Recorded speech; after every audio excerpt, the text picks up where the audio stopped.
another one is anta bandaga abnormal gain anta heli ನಾವು ಹಾಗಾದ್ರೆ abnormal losses ಆಗುತ್ತೆ ಕೆಲವು ಸಂದರ್ಭದಲ್ಲಿ ಅಬ್ನಾರ್ಮಲ್ ಗೇನು ಆಗ್ತಕ್ಕಂಥದ್ದು if the actual losses is greater than the normal losses it is known as a abnormal losses but if the actual losses is less than the normal losses is known as a gain is a obtained which is called a abnormal gain or a effectiveness treatment.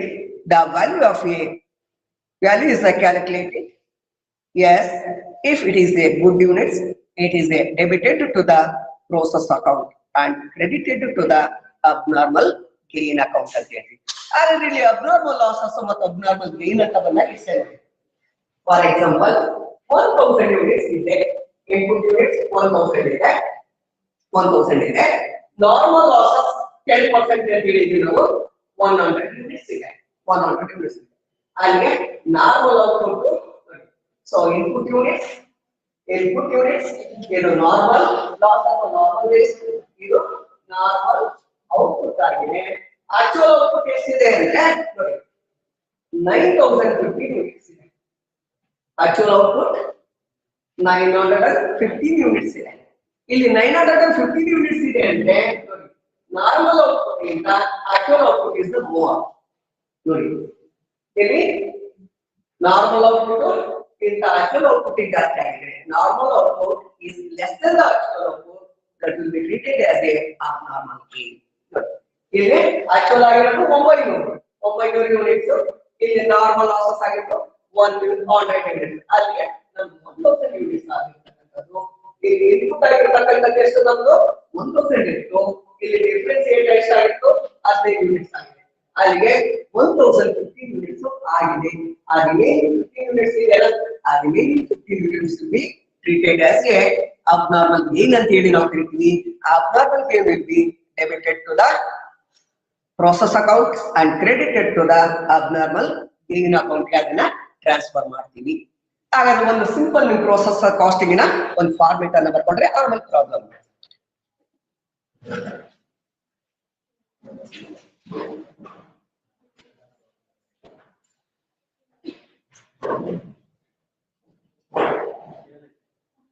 Process costing is one of the method of costing ಇದು method of costing ಆಗಿರೋದ್ರಿಂದ ನೋಡಿ process account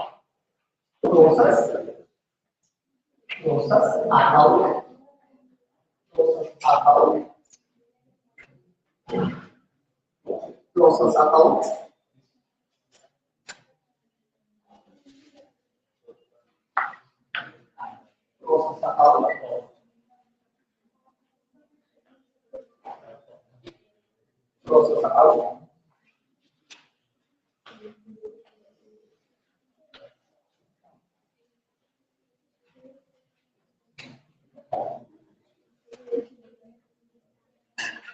account ಇಲ್ಲಿ 4 column ಬರಬೇಕು. 4 column ಬರಬೇಕು. debit side 4 columns and credit side 4 columns.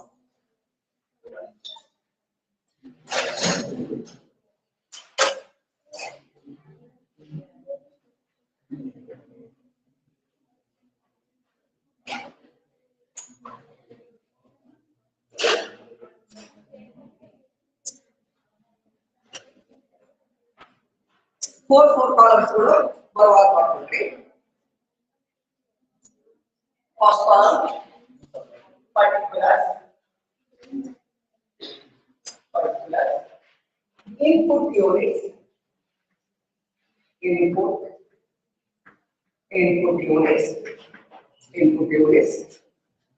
cost per unit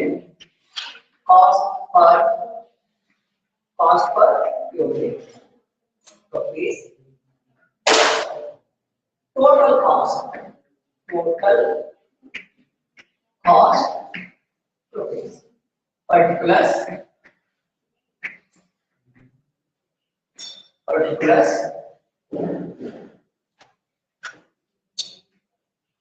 output units cost per unit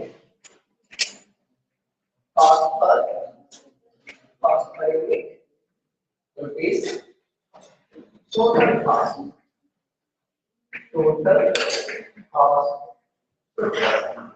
total cost per case. All the direct expenses or direct cost and also overhead expenses will be debited to the process account. Units introduced. Units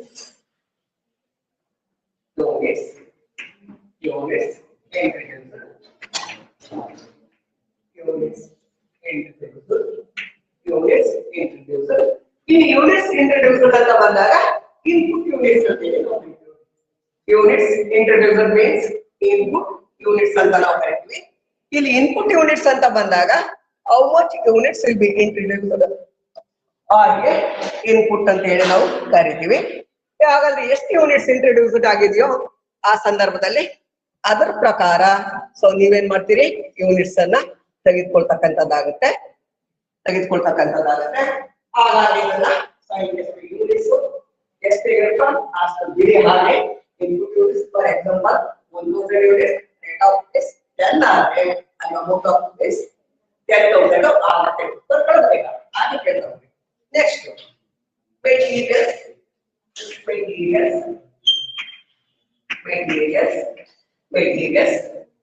ಇಲ್ಲಿ ಎಷ್ಟು ಇರುತ್ತೆ amount ಅಷ್ಟನ್ನ ಹಾಕ್ಕೊಳ್ತೀವಿ.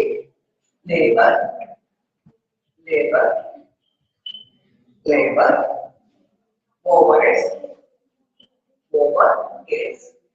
overheads abnormal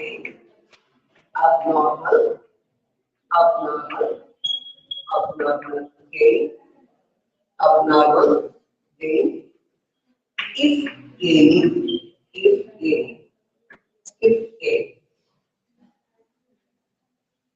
by ಅಥವಾ normal losses value scrap value abnormal losses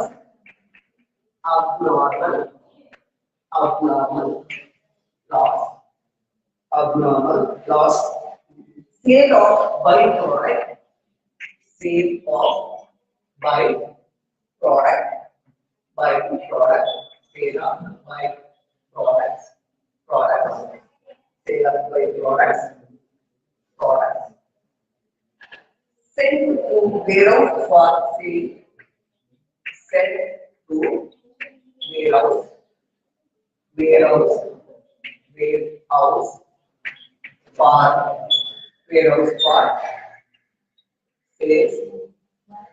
for sales actual output transport to brands or to transport to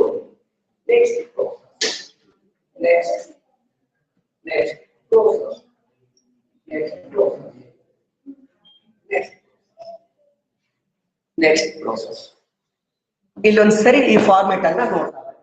for example ನಿಮ್ಮ ಒಂದು process account ಏನಿದೆಯಲ್ಲ ಈ process ಅಕೌಂಟಿನ ಒಂದು format all the direct costs means direct expenses and the indirect expenses will be debited to the process account. The process account for example units introduced unit introduced means input units ಅಂತ ನಾವು ಕರೀತೀವಿ. ಆ input units ಅಂತ ಬಂದಾಗ 1000 units ಇದೆ ಅಂತ 1000 units ಇದೆ ಅಂತ ಆ 1000 units ಇದ್ರೆ so unit per cost is cost per unit ಇದೆ units ಇದೆ ಅಂತ ಅಲ್ಲಿ amount of process ಆಗಿದೆ 10,000 rupees 10,000 rupees ಈಗ ನಾವು ಇದೇ ಹೇಗೆ ಬರೋದಂದ್ರೆ ಮೆಟೀರಿಯಲ್ ಒಂದು so invest payable 20,000 rupees ಇದೆ ಅಂತ ಹಾಗೆ ಲೇಬರ್ ಒಂದು 10,000 ಇದೆ ಅಂತ ಒಂದು 10,000 ಇದೆ ಅಂತ ಹಾಗಾದ್ರೆ so invest overhead rupees ಒಂದು 15,000 ಇದೆ ಅಂತ ಹಾಗಾದ್ರೆ abnormal ಇದು ಏನು ಇಲ್ಲ ಹಾಗಾಗಿ ಸೊ ಈಗ ನಾವು ಈ ಕಡೆ ಬಂದ್ರೆ ಸೊ invest ನಮ್ದು ಎಷ್ಟಿದೆ ಯೂನಿಟ್ಸ್ ಎಷ್ಟಿದೆ 1000 ಯೂನಿಟ್ಸ್ ಬೈ ನಾರ್ಮಲ್ ಲಾಸಸ್ ಅಂತ ನಾವು ಮಾಡ್ಕೊಂಡಿದ್ವಿ ನಾರ್ಮಲ್ ಲಾಸಸ್ 10% ಅಂತ ಇದೆ. ಹಾಗಾದ್ರೆ 10% ಆಫ್ ಇನ್ಪುಟ್ ಯೂನಿಟ್ಸ್ ಅಂತ ಬಂದ್ರೆ ಸಾಯಿಲ್ ರೆಸ್ಪೆಕ್ಟ್ 100 ಯೂನಿಟ್ಸ್ ಇದೆ. 100 ಯೂನಿಟ್ಸ್ ಇದೆ.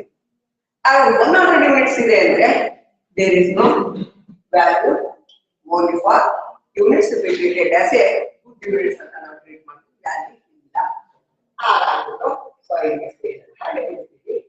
ಇನ್ನ ರಿಮೈನಿಂಗ್ ಇದೆ ಅಲ್ವಾ? ರಿಮೈನಿಂಗ್ ಎಷ್ಟಿದೆ ನಮ್ದು? 1000 ಯೂನಿಟ್ಸ್ ಇದೆ. ಹಾಗಾದ್ರೆ 1000 ಯೂನಿಟ್ಸ್ ಇದೆ ಸಾಯಿಲ್ ರೆಸ್ಪೆಕ್ಟ್ ಕ್ರಾಪ್ ಇಲ್ಲ ಅನ್ಕೊಂಡಾಗ ಅಬ್ನಾರ್ಮಲ್ ಲಾಸ್ ಆಗಿಲ್ಲ ಅನ್ಕೊಂಡಾಗ ಬೈ ಸೇಲ್ ಆಫ್ ಪ್ರಾಡಕ್ಟ್ ಆಗಿಲ್ಲ ಅನ್ಕೊಂಡಾಗ ಸೆಂಟ್ ಆಗಿಲ್ಲ ಏನು ನಾವು ಮಾಡಿ ಡೈರೆಕ್ಟ್ ಟೆಸ್ಟ್ ಆಗಿದೆಯಲ್ಲ ರಿಮೈನಿಂಗ್ ನೋಡಿ ಸಾಯಿಲ್ ರೆಸ್ಪೆಕ್ಟ್ ಅಲ್ಲಿ ಗೊತ್ತಿದ್ದು 900 ಯೂನಿಟ್ಸ್ ಇದೆಯಲ್ಲ ಆ 900 units transport to the next process. Actual output transport to the next process ಅಂತ ಬಂದಾಗ ಸೊ ಇನ್ಪುಟ್ 1000 ಆಗಿತ್ತು, ಸಾಯಿಲ್ ರೆಸ್ಪೆಕ್ಟ್ ಔಟ್ಪುಟ್ 900 ಆಗಿತ್ತು. ಅಲ್ಲಿ ರಿಮೈನಿಂಗ್ 10% ಏನಿದೆ ನಾರ್ಮಲ್ ಲಾಸಸ್ ಇನ್ ರಿಮೈನಿಂಗ್ 900 ಆಗಿರೋದ್ರಿಂದ ಇಲ್ಲಿ ಅಬ್ನಾರ್ಮಲ್ ಲಾಸಸ್ ಆಗಿಲ್ಲ, ಅಬ್ನಾರ್ಮಲ್ ಗೇನ್ ಆಗಿಲ್ಲ. ಬೇರೆ ಸೇಲ್ ಆಫ್ ಬೈ ಪ್ರಾಡಕ್ಟ್ ಆಗಿಲ್ಲ, sent to various for sale ಆಗಿಲ್ಲ. ಆಕ್ಚುಯಲ್ ಔಟ್ಪುಟ್ 900 ಆಗಿರೋದ್ರಿಂದ ನಾವೇ ಮಾಡ್ತೀವಿ ಸೊ ಯೂನಿಟ್ಸ್ ಅಂತ ಬಂದಾಗ ಇದೇ ಮಾಡ್ತೀವಿ 1000 ಯೂನಿಟ್ಸ್ ಇರುತ್ತೆ. ಹಾಗಾದ್ರೆ 1000 ಯೂನಿಟ್ಸ್ ಇದ್ರೆ ಅಮೌಂಟ್ ಎಷ್ಟಾಗಿದೆ ಅನ್ನೋದು ನೋಡ್ಬೇಕು. ಈಗ ಅಮೌಂಟ್ ಎಷ್ಟಾಗಿದೆ? 20, 30, 40, 55,000 ಆಗುತ್ತೆ.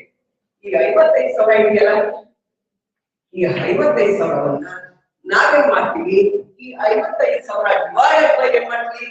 ಇಲ್ಲಿ ನೋಡಿ 1000 ಯೂನಿಟ್ಸ್ ಇದೆ ಅಲ್ವಾ? 1000 ಯೂನಿಟ್ಸ್ ಇದೆ. 1000 ಯೂನಿಟ್ಸ್ ಇಲ್ಲಿ 55,000 ಇದೆ. ಸೊ ಇದಕ್ಕೆ ನಾವೇನ್ ಮಾಡಿದ್ವಿ? ನಾರ್ಮಲ್ ಲಾಸಸ್ ಟ್ರೀಟೆಡ್ ಅಂದ್ರೆ ಗುಡ್ ಯೂನಿಟ್ ಅಂತ ಟ್ರೀಟ್ ಮಾಡಿದ್ವಿ. ಇದೆ ಸಾಯಿಲ್ ರೆಸ್ಪೆಕ್ಟ್ 55,000 ರೂಪಾಯಿಯನ್ನ ನಾವಿಲ್ಲಿ ಇದೆ. ಈ 50,000ವನ್ನ ನೋಡಿ 55,000 ಡಿವೈಡೆಡ್ ಬೈ 900 ಯೂನಿಟ್ಸ್ ಅನ್ನ ಮಾಡ್ಕೊಳ್ತೀವಿ. ಈ 900 ಯೂನಿಟ್ಸ್ ಎಷ್ಟು ಬರ್ತದೆ? ಈ 900 ಯೂನಿಟ್ಸ್ ಬರ್ತಕ್ಕಂಥ ಕಾಸ್ಟ್ ಪರ್ ಯೂನಿಟ್ ಇದೆಯಲ್ಲ, ಈ ಕಾಸ್ಟ್ ಪರ್ ಯೂನಿಟ್ ಇದೆಯಲ್ಲ transport to the next process. ಇದು ನಾವು ಪ್ರೋಸೆಸ್ ಅನ್ನು ಎ ಅಂತ ಹೇಳಿ ನಾವು ಅಂದ್ಕೊಂಡ್ರೆ ಪ್ರೋಸೆಸ್ ನಾವು ಎ ಅಂದ್ಕೊಂಡ್ರೆ ಇದು ಪ್ರೋಸೆಸ್ ಬಿ ಇದೆಯಲ್ಲ, ಆ ಪ್ರೋಸೆಸ್ ಬಿ ನಾವೇನ್ ಮಾಡ್ತೀವಿ? ಅಗೈನ್ ತಗೊಳ್ತೀವಿ. ಎ ಒಂದು ಪ್ರೋಸೆಸ್ ನಲ್ಲಿ ಔಟ್ಪುಟ್ ಆಗಿರ್ತಕ್ಕಂಥದ್ದು ನೆಕ್ಸ್ಟ್ ಪ್ರೋಸೆಸ್ ನಲ್ಲಿ ಏನಾಗುತ್ತೆ? ಇನ್ಪುಟ್ ಯೂನಿಟ್ಸ್ ಆಗುತ್ತೆ. ಹಾಗಾಗಿ ಪ್ರೋಸೆಸ್ ಬಿ ಅಕೌಂಟ್ ನಲ್ಲಿ soil respect process A account ಅಂತ ಬರ್ತದೆ. Process A account ATS 900 units amount of is 55,000 ಮಾಡ್ಕೊಳ್ತೀವಿ. 55,000 ಮತ್ತೆ ನಾವು ಪ್ರೋಸೆಸ್ ಬಿ ಬರ್ತೀವಿ. ನಾರ್ಮಲ್ ಲಾಸಸ್ ಎಷ್ಟಿದೆ? 20% ಆಗಿ ಇನ್ಪುಟ್ ಯೂನಿಟ್ಸ್ ಆಗಿದೆ. ಅವಾಗ 900 into 20 ಅದಕ್ಕೆ ಎಷ್ಟಾಗುತ್ತೆ? 9 180 ಯೂನಿಟ್ಸ್ ಆಗುತ್ತೆ. ಆ 180 ಯೂನಿಟ್ಸ್ ಆದ್ರೆ ಸಾಯಿಲ್ ರೆಸ್ಪೆಕ್ಟ್ ರಿಮೈನಿಂಗ್ ನಾವೇನ್ ಮಾಡ್ತೀವಿ? ಸಾಯಿಲ್ ರೆಸ್ಪೆಕ್ಟ್ ಒಂದು 800 ಟ್ರಾನ್ಸ್ಫರ್ ಆಗಿದೆ. Actual output transfer next process ಅಂತ ಬಂದಾಗ ಪ್ರೋಸೆಸ್ ಸಿ ಹೋಗಿದೆ ಅಂದ್ರೆ ಇನ್ನ ಬ್ಯಾಲೆನ್ಸಿಂಗ್ ಇದೆಯಲ್ಲ 15 units. The 15 units will be treated as 20 units will be treated as abnormal loss ಅಂತ ಹೇಳಿ ನಾವು ಟ್ರೀಟ್ ಮಾಡ್ತೀವಿ. ಹಾಗಾದ್ರೆ ಒಂದು ಪ್ರಾಬ್ಲಮ್ ಬರ್ಕೊಂಡ್ಬಿಡಿ. ಈಗ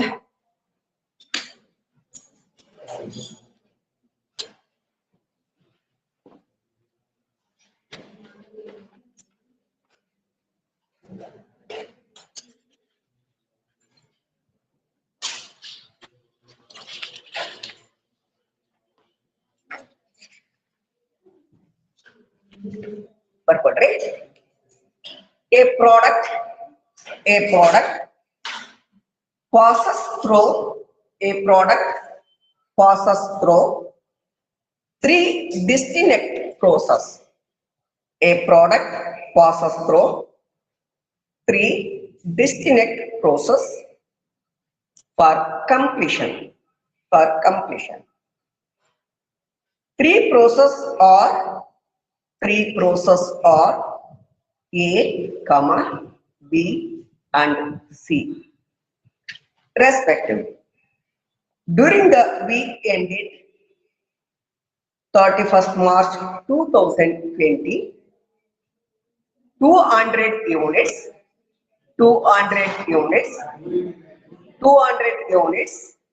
are produced.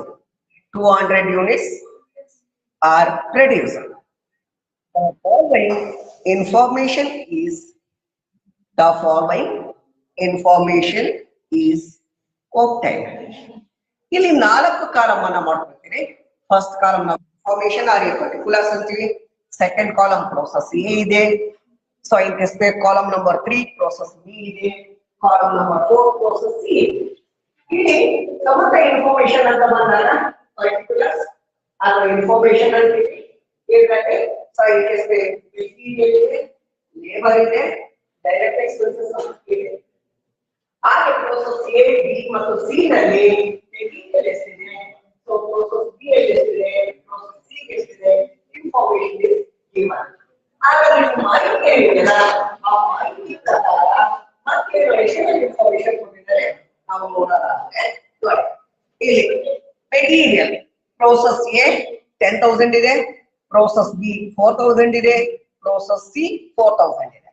Labour process A ನಲ್ಲಿ 6,000 ಇದೆ, ಪ್ರೋಸೆಸ್ ಬಿ ನಲ್ಲಿ 6,000 ಇದೆ, ಪ್ರೋಸೆಸ್ ಸಿ ನಲ್ಲಿ 2,000 ಇದೆ. Direct expenses process A 2,000, process B 800, process C 1,600 ಇದೆ. Indirect expenses for the period var rupees 5,600 apportioned for the process on the basis of wages ಅಂತಾರೆ. Indirect expenses ಅನ್ನ 5,600 rupees ಅನ್ನ ಕೊಟ್ಟಿದ್ದಾನೆ. ಅದು ಪ್ರಪೋರ್ಷನೇಟ್ ಏನ್ ಮಾಡಿದಾನೆ. ಸೊ ಇನ್ ಕೇಸ್ ಲೇಬರ್ ಏನಿದೆಯಲ್ಲ ಆ ಲೇಬರ್ ಅಂತ ಡೈರೆಕ್ಟ್ ವೇಜಸ್ ಅಂದರೆ wages means in case labour ಆ ಲೇಬರ್ ಏನಿದೆ ಅಮೌಂಟ್ ಅದ್ರ ಪ್ರಕಾರ ನೀವು ಪ್ರಪೋರ್ಷನೇಟ್ ಅನ್ನ ಮಾಡ್ಕೊಳ್ರಿ ಅಂತಾನೆ. ಪ್ರಿಪೇರ್ ಎ ಪ್ರೋಸೆಸ್ ಅಕೌಂಟ್ ಅಂತ ಇಲ್ಲಿ ಹೇಳ್ತಾನೆ. ಇಲ್ಲಿ ಇವಾಗ ಪ್ರೋಸೆಸ್ ಅಕೌಂಟ್ ಅನ್ನ ಮೂರ್ನು ನಾವು ಒಂದೇ ಸರಿ ಓಪನ್ ಮಾಡ್ಕೊಳ್ಳೋಣ ಈಸಿ ಆಗ್ಲಿಕ್ಕೆ. ಇಲ್ಲಿ 1 by 1 ಕ್ಕೆ ಹೋಗ್ಬೇಕು. ಆಕ್ಚುಲಿ ಮೂರನ್ನು ಓಪನ್ ಮಾಡ್ಕೊಂಡ್ರೆ ನಿಮ್ಗೆ ಏನಾಗುತ್ತೆ ಅಂದ್ರೆ ಟೈಮ್ ಸೇವ್ ಆಗುತ್ತೆ. ಅಲ್ಲಿ ಒಂದೊಂದು ಲೈನ್ ಅನ್ನ ನೀವು ಬಿಟ್ಕೊಂಡು ಹೇಳ್ತಾ ಹೋಗ್ತೀನಿ ನಾನು. ಇಲ್ಲಿ ಪ್ರೋಸೆಸ್ ಅಕೌಂಟ್ 3 ಪ್ರೋಸೆಸ್ ಅಕೌಂಟ್ ಅನ್ನು ಓಪನ್ ಮಾಡ್ಕೊಂಡ್ರಿ. Process A account, process A account, process A account, process A account, same columns. ಏನು 8 ಕಾಲಮ್ಸ್ ಬರುತ್ತೆ ಅಂತ ಹೇಳಿಲ್ಲ. ಆ 8 ಕಾಲಮ್ ಬರೋಣ. 8 columns clear are possible.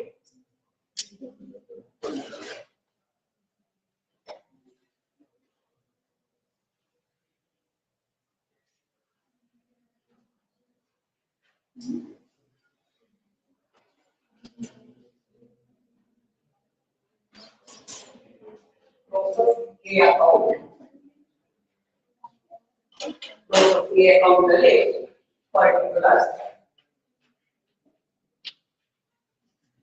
particulars input units, input units, cost per unit,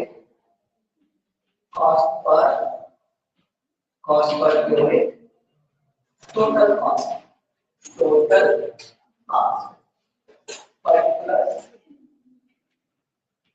particulars, output unit,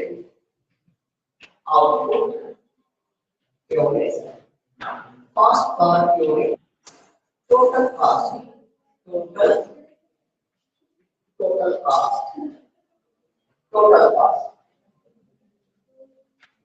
process B account, process B account,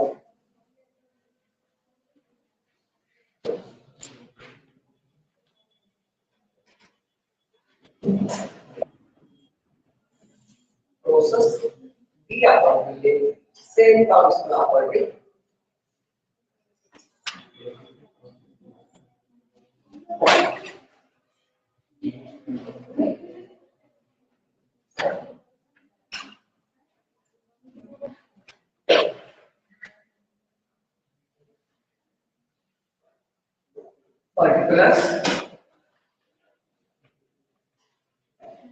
Particulars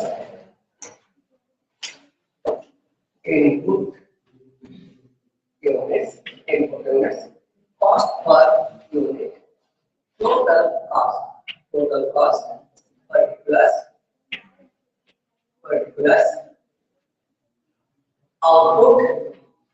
output units, cost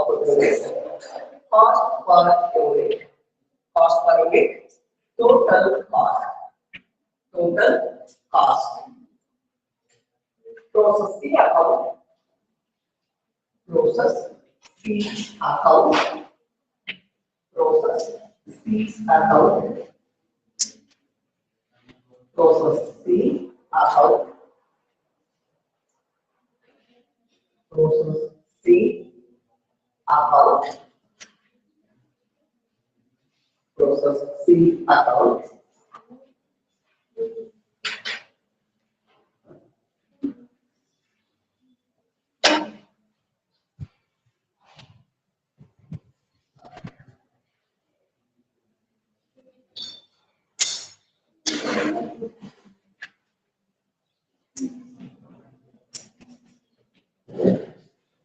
particulars, input units, cost per unit, total cost, particulars, output, output, units, cost per unit, total cost, total cost, total cost.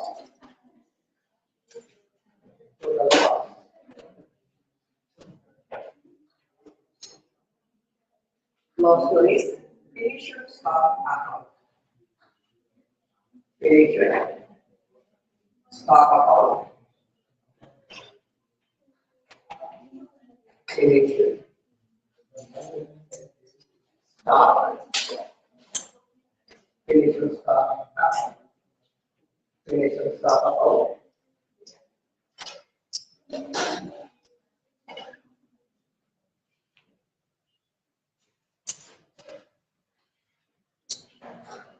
Finished stock account. 3 columns. Again, information on a particular column, 1 year.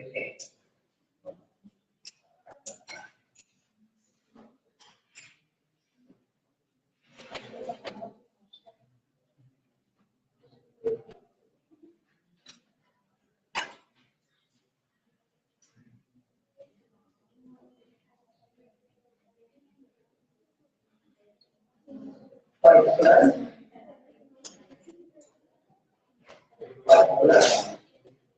units,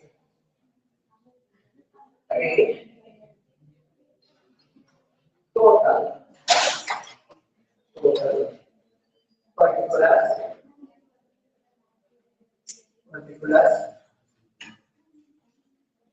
units,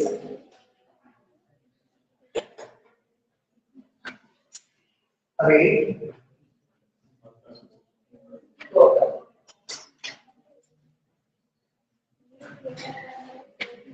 Rate is total is